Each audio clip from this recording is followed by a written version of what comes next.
she struggles to understand the strange events unfolding in her life. Akugo sat in her hut, surrounded by the familiar sights and sounds of her village. But her mind was elsewhere, struggling to make sense of the strange events that had unfolded in her life. She thought back to the encounter with the mysterious stranger, his piercing eyes and enigmatic smile still etched in her memory.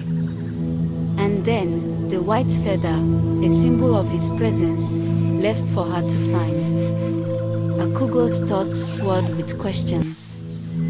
Who was this stranger?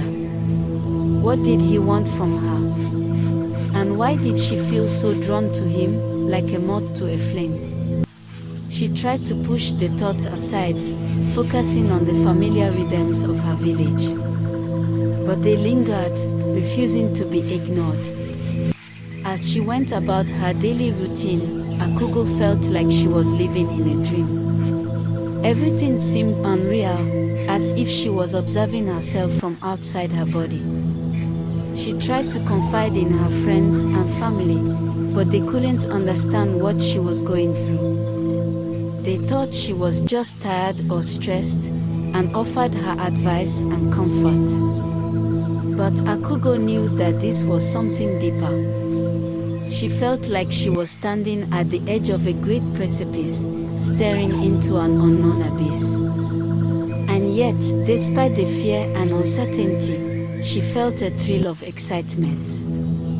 For the first time in her life, Akugo felt truly alive, like she was on the verge of discovering a great secret. She didn't know what the future held, but she knew that she couldn't turn back now. She had to embrace the mystery and see where it led her. The stranger appears to Akugo in her dreams, foretelling their child's destiny. Akugo lay on her mat, her eyes closed in slumber. But her mind was not at rest.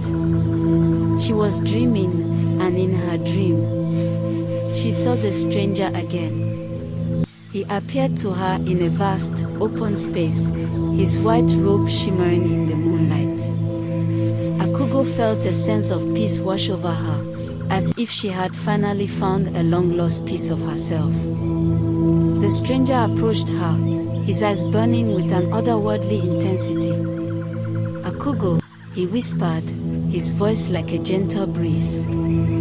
I have come to tell you of our child's destiny. Akugo's mind raced with questions, but she couldn't speak. She was trapped in the dream, unable to move or speak. The stranger reached out a hand, and Akugo felt a surge of energy run through her body.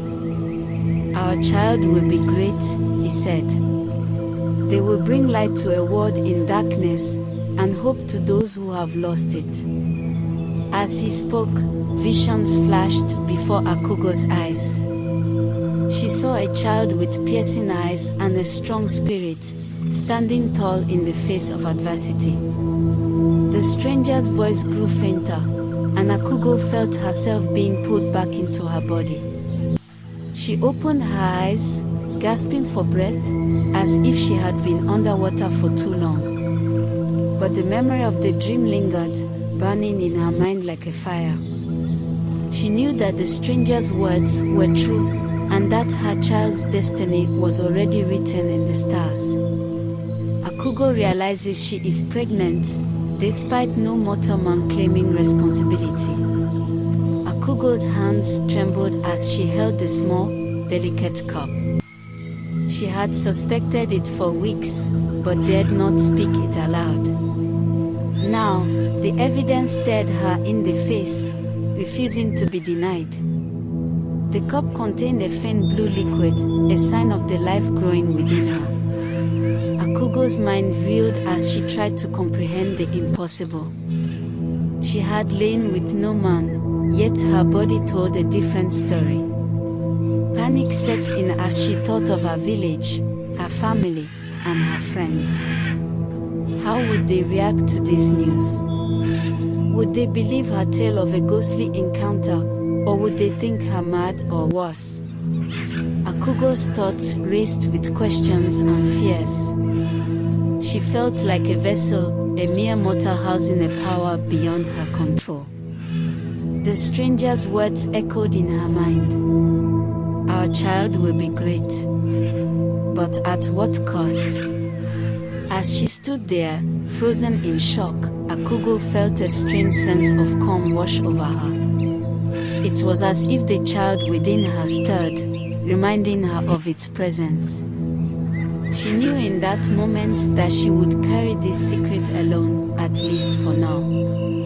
With a newfound determination, Akugo hid the cup and her secret, vowing to protect the life growing within her.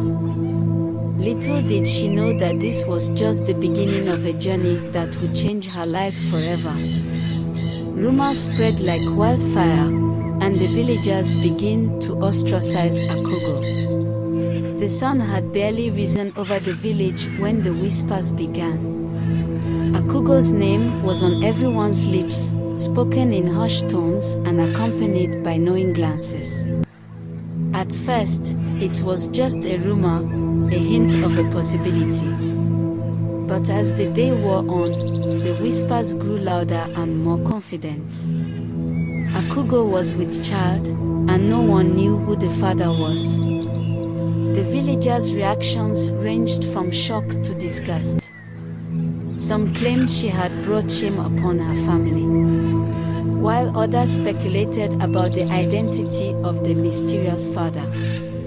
As the gossip spread like wildfire, Akugo became a social outcast. Her friends avoided her, and even her family kept their distance. The once friendly villagers now looked at her with suspicion and scorn. Akugo tried to ignore the whispers and continue her daily routine, but it was impossible. Every glance, every gesture seemed to carry a judgment. She felt like a pariah, shunned by the very people she had grown up with. One day, as she walked through the market, a group of women turned their backs on her. The humiliation was too much to bear. Akugo fled the scene, tears streaming down her face. She realized that she was alone in her struggle, and that the village she once called home had become a place of exile.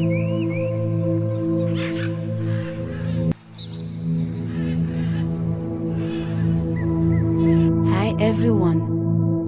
If you enjoyed this content, please like, share, and comment below. Also, consider subscribing to my page for more updates. Note: subscribing is different from clicking the notification bell. To get notified of new posts, click the 3 dots next to the subscribe button and select Get Notifications. Thanks for your support.